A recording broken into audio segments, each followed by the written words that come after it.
Hi, this is Sam Weigel with V1 Rotate, the web series for new and aspiring professional pilots. For this week's episode, I'm changing things up a bit, taking a break from talking about flying careers to show you an example of the rewards of an aviation career. Join me for a sneak peek of a project that my wife Dawn and I have been working on for nearly a year, building an aviation-centric homestead on a grass airstrip in the Pacific Northwest.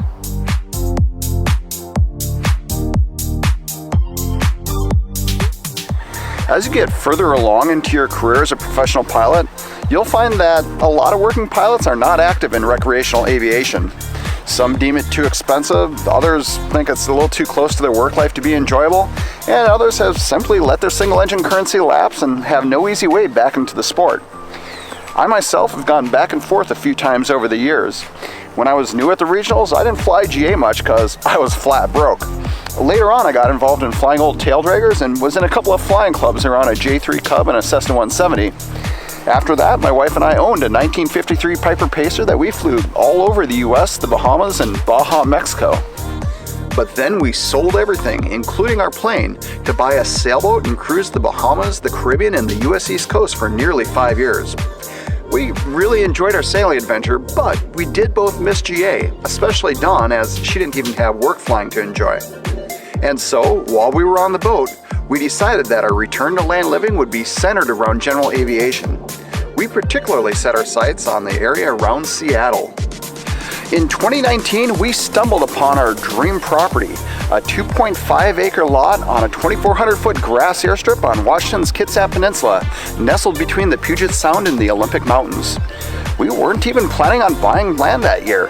We put in an admittedly lowball offer and got lucky. I took an upgrade on the 737 and we started socking away money to build our dream home. A small but striking 3-bedroom timber frame house overlooking the airstrip and a 50 by 60 hangar and shop. But then the pandemic happened and the price of building went nuts, especially in the Seattle area. We could build the house or the hangar, but not both in quick succession. We took stock of what was important to us, decided the hangar came first, the house could wait. Accordingly, last spring, I redesigned the hangar to include a 900 square foot, 2-bedroom living quarters, ordered a pole barn kit, and hired a contractor to erect the shell. Permitting was slow, and various complications meant that we didn't start construction until September. In the meantime, Dawn and I cleared brush, cut down trees, put in the driveway and tool shed, and trenched in power and water. We had a really nice warm and dry autumn, which was good because construction of the shell took a lot longer than planned, thanks to staffing and materials shortages. At least we had a roof by the time the rains came around November 1st. Dawn and I worked long hours bringing in fill, compacting the floor, insulating the perimeter, and trenching in power, water, and plumbing groundwork. Next, we laid down vapor barrier, put down insulation, tied in rebar, and laid down 3,000 feet of 5/8-inch PEX tubing for future in-floor heat. Finally, on November 18th, our concrete contractors poured the 3,900 square foot, 5-inch slab. We're quite happy with it. In December, my retired contractor father and my brother Steve came out from Minnesota for 10 days to help me. We framed in the living quarters, installed the T111 siding, and began the wiring. Since then, I've finished the wiring, we hired a plumber to rough in the plumbing, and we've passed our framing, plumbing, and wiring inspections. In late January, my parents both came out, and we did a bunch of odds and ends, including installing the ductless mini-split heat system and trimming out the exterior in rough sawn cedar. Just last week, a contractor insulated the living quarters. T111 is a 4x8 rough-faced plywood with grooves 8 inches on center. It was popular as siding out here in the 70s and 80s, but has since fallen out of favor because it doesn't stand up very well to the weather without frequent maintenance. Indeed, we still need to stain our 4,000 square feet of siding in drier weather, and we'll need to restain it every few years. We went with T111 for a pretty specific reason though. We don't like the look of an all-metal building. Several of our neighbors have wooden hangars, and they fit in pretty well at this strip. When we build the house in 4 or 5 years, we'll re-side the hangar in maintenance-free siding to match the house, and the T111 will act as underlayment. In the meantime, it looks good enough. So here's the hangar. It's a fairly simple wooden pole barn design, 50 feet wide by 60 feet deep, with 5 bays of 12 feet each. The poles are all green treated 4x6s or glue lams, sunk 48 inches into earth and encased in concrete. There's no other foundations required. This is just a 5-inch slab on grade. We use 2x6 horizontal girths to better accept bad insulation when we insulate and finish the hangar next year. Later, we'll add a gas-fired boiler for in-floor heat, a backup generator, and a shop sub-panel for higher power electrical users like welding machines. You can get a pretty good sense of scale from our 1946 Stinson 108. I figure this hangar will be big enough for 2 airplanes, maybe a project, a couple of motorcycles, our tractor, and a modest shop. This is the 15x60 living quarters.